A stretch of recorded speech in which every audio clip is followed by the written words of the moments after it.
Hi, I'm Paul J., and welcome to the theAnalysis.news podcast. Please don't forget there's a donate button at the top of the webpage.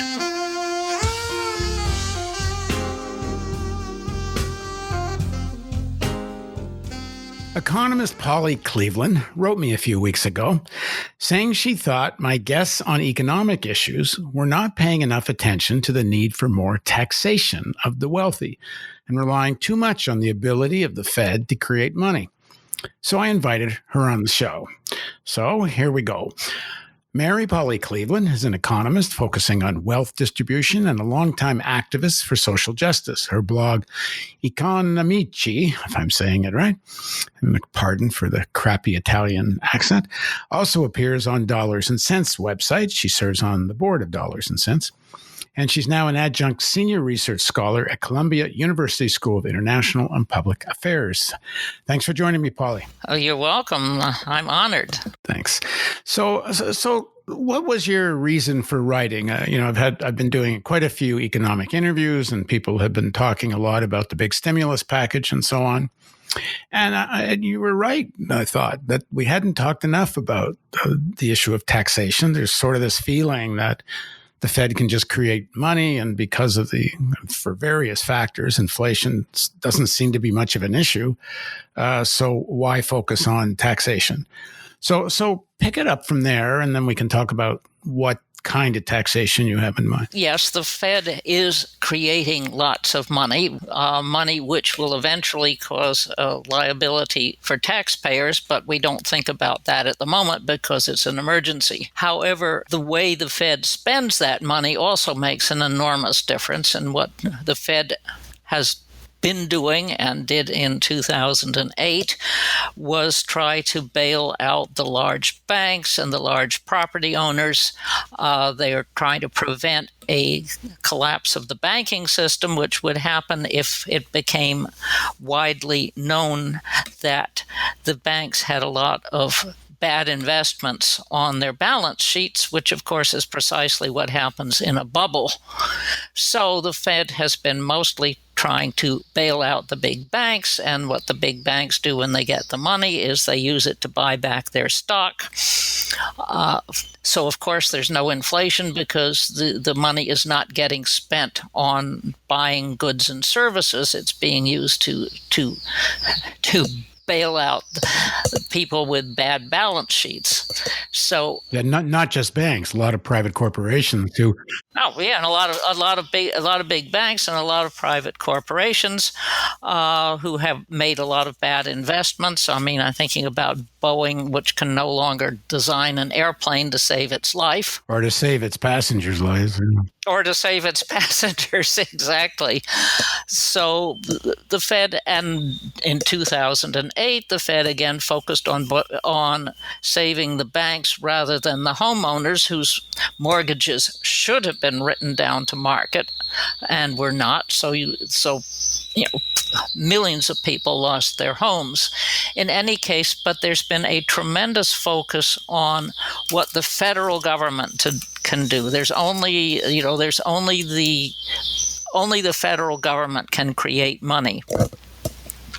But once you get down to the state level, the states have to rely on taxes, and if the federal government at the moment under Trump certainly is not willing to help the states, what are the states going to do? Well, at the moment, Cuomo is sitting there, with his fingers crossed, hoping that Biden will win and that eventually there will be money to bail out the state, but.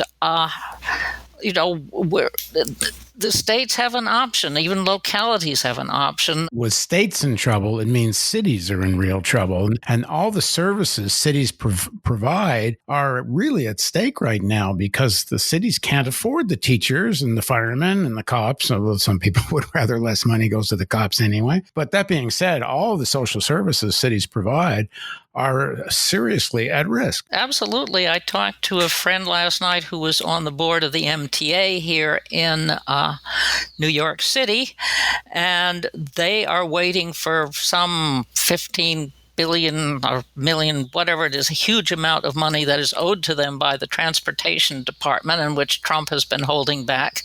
And they are going to have to seriously cut back the subway system if they don't get that money shortly. So you are saying the state, and I guess this also applies to cities, that really they should be having a far more serious look at property taxes, and that, as unpopular as it's claimed property taxes are, in fact, it's a very what's the word? Not regressive. It's a very equitable form of taxation. Well, property taxes are intrinsically very progressive, and in fact, intrinsically much more progressive than income taxes, just because property ownership is so much more concentrated than receipt of income.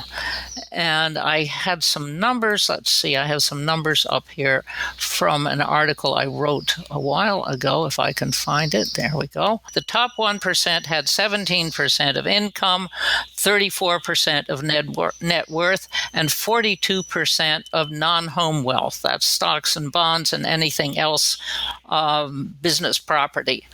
The top 10% have 42% of income, 72% of net worth, and 80 or 81% of non-home wealth. And by the time you get to the top 20%, 57.8% of income, 84.6% of net worth, and 92.5% of non-home wealth. And it's gotten a lot more unequal since then, especially with the more recent surveys. But in any case, the point is that even a flat level tax on property is going to be more progressive than a tax on income, because it's only hitting people who have property. And Trump, this revelations about Trump are kind of a good example where he can find ways to reduce his income through business losses to practically nothing. But he owns a lot of property. You got it. He owns a lot of property. And there was a famous story way back when about, believe it or not, Governor Ronald Reagan of California. And somebody figured out that Governor Ronald Reagan of California was paying no income taxes. But they checked, and he had a big fat ranch, and he was paying heavy property taxes on his ranch. And so if you look carelessly at the data on income taxes and property taxes, you'll say, oh my God, property taxes are a huge burden on the poor, when in fact, they're the only taxes many rich people pay, because their income tax is negligible due to loopholes. And that goes for Trump with a vengeance, because, well, he's obviously a pretty reckless and incompetent business person, so he has huge losses, which means that he doesn't pay any income taxes, but I'll bet he pays all sorts of property taxes. Now, when you say a flat tax, is that going to mean that working class house owners are going to see a tax rise? Because why wouldn't there be sort of a progressive rate depending on how much you own, or some kind of line beneath which there wouldn't be taxes? I know in San Francisco, they passed a measure on land transfer taxes. And there was property that was above a certain amount. I can't remember what the amount was. I think it might have been $500,000 or $1 million, maybe even higher. But whatever house land transfer was worth more than that got hit pretty hard. And they used it to pay for, I believe, free college for people in San Francisco. Would you do something like that? Well, let me tell you what I would say most states do that have property taxes, which is they either exempt or postpone property taxes on owner-occupied homes, or there's a no tax below a certain value, or the tax is postponed until the owner dies or sells the home. So that pretty much, in most places, protects small homeowners.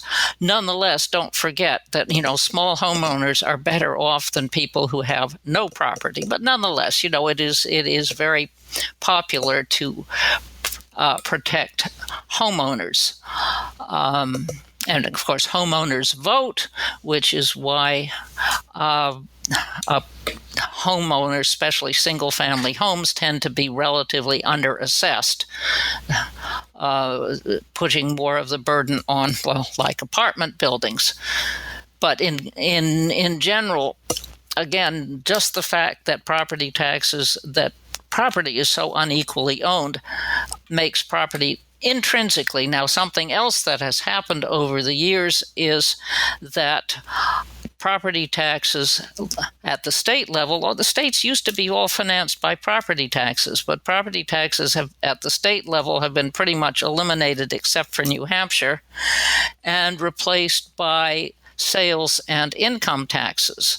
The result of this transfer has been to leave school districts relying on property taxes, and you get the situation where a rich district can provide good schools at low rates, and a poor district can provide lousy schools at high rates. And people say, oh my God, the property tax is terrible, regressive tax. It's a burden on the poor. Well, that would be equally true of any kind of local tax. If you had a local income tax or a local sales tax to finance schools, you'd have the same result. Now, this is within a city. I guess it wouldn't be the same problem if you had some districts of a city that had higher property values. The city could decide to use some of that money in a poorer area of the city. But when you get into the suburbs, you start getting this real inequality where the suburbs have, generally speaking, don't have that much poverty. And so they wind up with way better schools than the inner cities. It's actually mixed. There are older suburbs now that have turned into slums. I mean, some of the worst, what was where the kid was killed by the cop? Oh, God, I have forgotten the name of it. Ferguson-like suburbs are desperately poor because the property is old and crumbling. The white middle class, higher income people have left. You have a substantial minority population and no way to fund the local government, which is why the cops are going around arresting people for having a broken taillight. You get these awful predatory local governments trying to extract fees from their poor residents. And you're going to have terrible schools in areas like that because the property tax base has evaporated along with the relatively well-to-do people who used to live there, which, is an argument as to why schools and generally public services like that ought to be substantially financed from the state level. In your article that you wrote about this, you mentioned that there's an organization called Citizens for Tax Justice, which is supported by unions, and they've been campaigning against raising property taxes. What is their logic? Why would the unions be against this? Partly, I think it's a certain amount of short-sightedness, but no, it's understandable because from a narrow point of view, you have middle or upper class, or not upper class, but middle class solid union members, the kind that we used to have lots of 50 years ago and are now a dying species, and they have earned enough as working for General Motors or whatever to buy a nice home, live in a nice neighborhood, and have comfortable lives and 2 weeks vacation. And what is the biggest tax that they pay by far? It's the property tax on their house. It comes in one awful lump every year, and people hate it.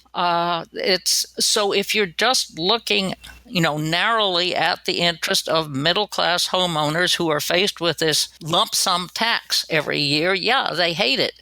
Now, that can be mitigated if it were paid on a monthly basis. I mean, seriously, it's because it comes as a big, uncomfortable, unpleasant lump. But sure, the union people hate property taxes on their houses. But if this is really designed as a kind of wealth tax, then there's no reason why most working class houses certainly wouldn't see a rise. And in fact, if there was a serious increase in wealthy houses' property tax, it's not impossible to even lower property tax on working class housing. where you have, property below a certain level being, owner occupied being exempt, it's not as big a problem. But, people don't like that lump sum tax, and they don't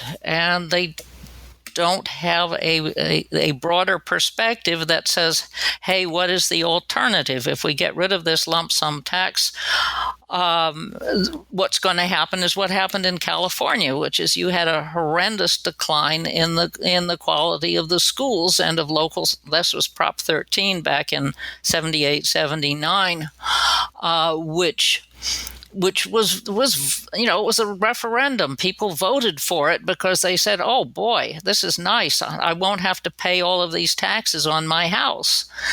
And so Prop 13 rolled back property taxes, froze them, and California, within a few years, went from having among the best schools in the country to having among the worst. And of course, the other thing that was really wrong with Prop 13 was it rolled back everybody's property taxes. So it rolled back property taxes on business. It rolled back property taxes on oil companies. There was a scandal that Standard Oil of California saved $25 million in annual taxes. Now, there's this year in California, there's something, I think it's Prop 15, which would restore the property tax on commercial property, but leave the Prop 13 freeze on homeowners. So that would definitely be an improvement, and I think it's probably going to pass. I don't know. Now, in your article, you talk about Cuomo, and one of his campaign promises was to cap property taxes, and that's kind of pushed as if it's to help out ordinary people. But as you said, it's really the wealthier you are, the more property you own, so you're going to get more affected by the tax. But why is this up to the state? Because isn't this more a city thing? Well, it's both. But, in New York in particular, most of the power is in Albany. This is a particular or a peculiarity of New York State, that the city is virtually controlled by Albany. And this is why you've got this continuing war between Cuomo and de Blasio, because Cuomo can override de Blasio pretty much whenever he feels like it. So and that's history that comes from the financial, when New York almost went bankrupt in the 1970s and had to borrow a lot of money, and the price of having to borrow all of that money was that the state essentially got almost total control over the city. How does this property tax proposal differ from Elizabeth Warren or Sanders' wealth tax, or does it differ? I think it differs very substantially. They are all proposing taxes on personal wealth. And if you think that there is a problem with taxes on income, with identifying people's income, self-reporting people's income, which is very easy for salaried people because, it's all in the business records, but, big the billionaires or even the multimillionaires are already avoiding a lot of taxes through real estate loopholes, but through putting their money in the Bahamas or in Panama or wherever else. So wealthy people are already avoiding a lot of income taxes through various devices. And now you think if you have a personal wealth tax that they aren't going to manage to hide. They're already hiding their wealth in the Bahamas. So the difficulty of fairly taxing wealthy people is multiplied if you're trying to tax their wealth as opposed to their income. So it's a nice idea. I'm all in favor. I don't think as a practical matter it's going to be very easy to do because of the loopholes and the hidden wealth.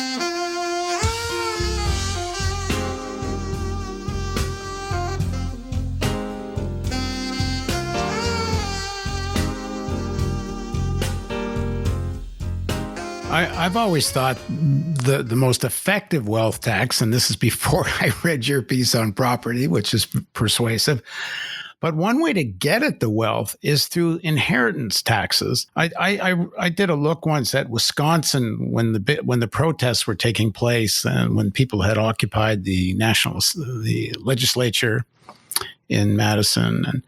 And I looked at the number of billionaires on the Forbes billionaire list that live in Wisconsin. And I looked at the size of their fortunes and what would likely be the inheritance, and looked at what the inheritance taxes had been, even just like in 1990, if you went back to there. And that the amount of money that would have been recouped by the state of Wisconsin, the state share of the tax in 1990, was not only enough to pay off the annual deficit, but the entire debt of Wisconsin, never mind just paying off the increased healthcare costs, which is what they were trying to unload on public sector workers at the time.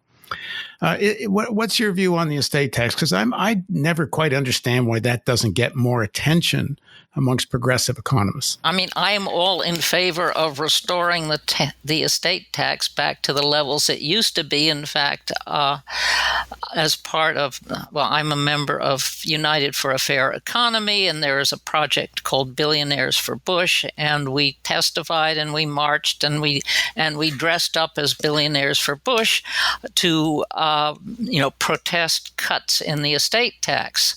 However, the same objections to a personal wealth tax also apply to an estate tax. If you're moderately wealthy, yes, you're going to have to pay an inheritance tax to have your whatever property you have title to switched over to your heirs. If you're moderately wealthy, if you're super wealthy, again, your wealth is hidden in the Bahamas or Panama or wherever else, and you can manage to transfer that wealth to your heirs just fine without it having to go through probate. So, yes, let's increase the estate tax, but don't expect it to get very much out of the super billionaires. But I think back in the day when the state taxes were much higher, quite a lot of money, I can't remember the numbers I was looking at in Wisconsin, but it was a significant amount of money because there's only so much you can hide, especially if you're, own shares. You've put money into some of the big asset managers like BlackRock. A lot of the billionaires depend on what they have in the U.S., not just property, but especially in the stock markets and such. Well, I think they hide a lot more than you imagine. Don't forget, if you have assets, again, in Panama or wherever, whatever little tax shelter, you can borrow against those assets and live very well without having your wealth, the titles to your wealth, be in the United States. Now, you've got to be super rich to do that. But for whatever it's worth, it's illegal if you don't declare it, right? I mean, Americans have to declare global income. It doesn't matter where it is. Yeah, but do they have to declare and they don't declare it because it's hidden and they borrow against it. This is wealth, and they borrow against this wealth in order to pay their bills and pay the property taxes on their 5 houses. You can live very well while keeping your assets, as it were, semi-hidden on the Isle of Man. That's another nice tax shelter. I guess the point is you can do both. I mean, you can do property taxes, and there's no reason not to also do estate taxes. And raise the income tax rates, for Pete's sakes. Yeah, again, even just back to levels they were, 20 years ago and further. The allergy against paying taxes or on taxing wealthier people seems to be going away. At least it's less than it was. I know probably the majority of Republican vote are people that just don't want to pay higher taxes. But I think the majority of people get that it's really necessary that wealthy people should pay more tax. Bernie Sanders has certainly had a lot of influence in that.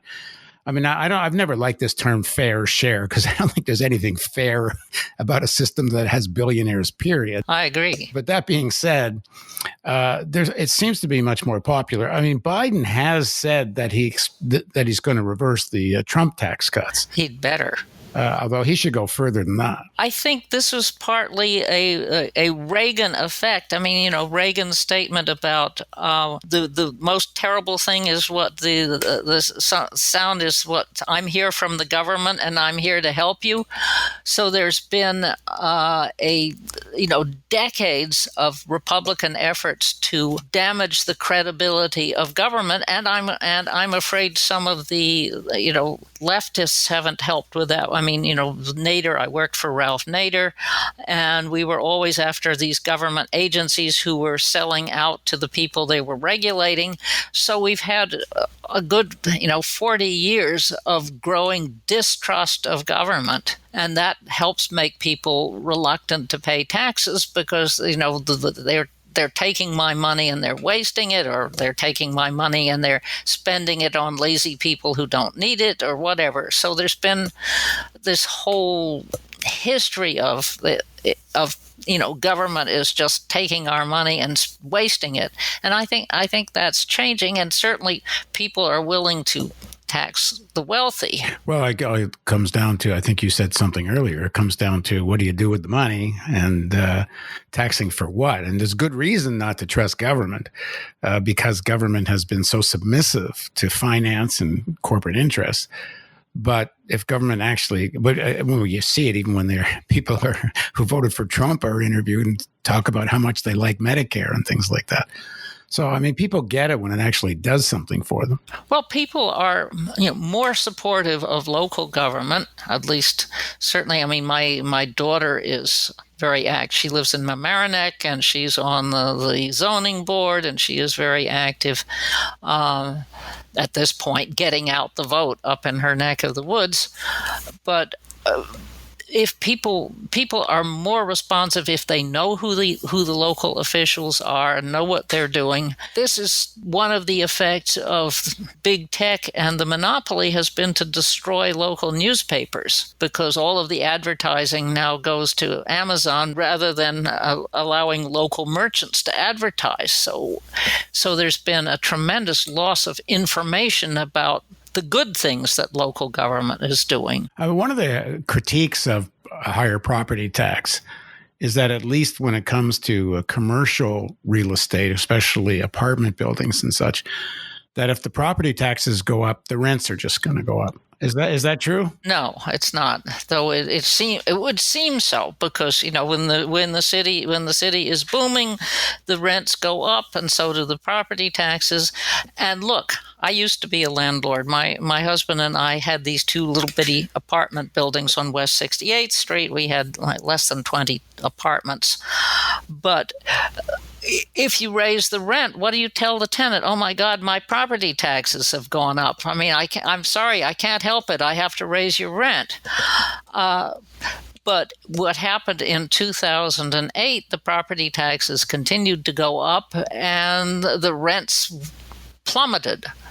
So the rents are pretty much determined by demand, and demand is higher in the summer, lower in the winter, greater on the Upper West Side, much less in poorer neighborhoods.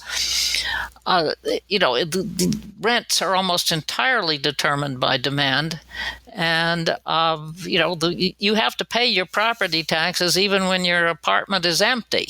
Right. And if just because of property taxes, rents just go up, it just can push people into neighborhoods which are cheaper, more affordable, which creates less demand in the neighborhoods that are more expensive. So maybe the rents may even have to come down a touch, even if taxes go up. Oh yeah, I mean you can have taxes going up rapidly even as rents go down, or vice versa. One of the sad things that happens actually is when neighborhoods decline, as happened historically, in Bronx, Brooklyn, some of the poorer areas.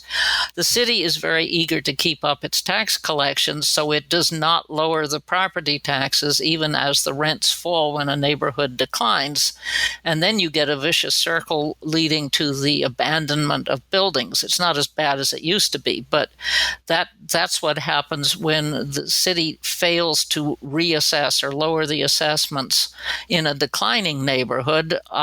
It pinches the landlords to the point that some of them actually abandon. Okay, I rarely do an interview about economics where people don't write in and object or disagree with something my guest has said. In fact, this is how this interview began, because Polly wrote in. And I'm sure some people are going to write in and disagree with Polly.